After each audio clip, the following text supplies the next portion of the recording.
আমার আব্বু আজকে নতুন একটা গরু কিনে নিয়ে আসছে, তাই উঠানের মধ্যে বেঁধে রাখছে।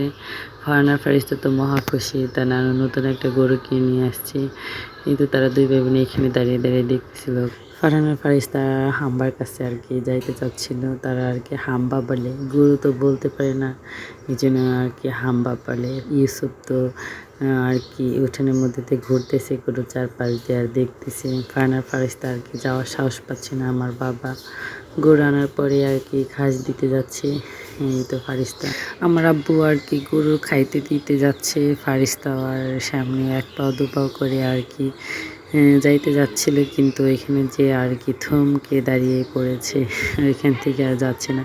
আর ফারহান এখানেই দাঁড়িয়ে আছে আমার কাছে। আমি দাঁড়িয়ে দাঁড়িয়ে ভিডিও করতেছিলাম। ফারহান যাওয়ার জন্যই করতেছে, কিন্তু ও ভয় পাচ্ছে, কিন্তু যেতে যাচ্ছে না। আর ফারিস্তা নানু ভাইকে কী যেন বললো, ও নানু ভাই বলতেছে যায় না, এরকম করে ধুইসে দেবে না তোমাকে।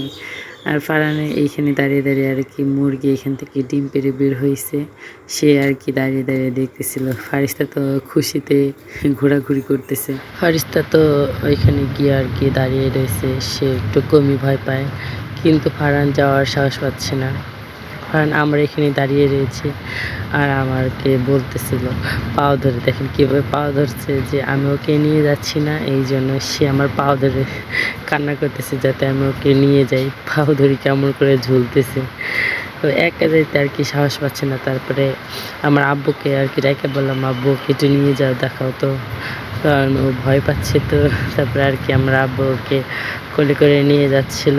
মাঝখানে আবার গল্প করা শুরু করে দিলাম, বললাম আগে ওকে দেখাই নিয়ে আসব, যাও।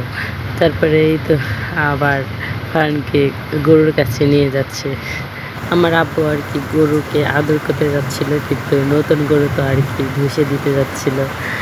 কেবল নতুন বাড়িতে আসছে, তো নতুন মানুষ, কারণ নতুন কিছু দেখলে একটু ভয় পায়। গরু বাছুর যাই হোক, সবাইকে ভয় লাগে, এই জন্য ও ধুষে দিতে যাচ্ছিল। ফারিস্তার সামনে এগিয়ে গেছে, এই জন্য আমি আবার উঠান থেকে নাইমে এদিকে চলে আসলাম ফারিস্তাদের কাছে, যাতে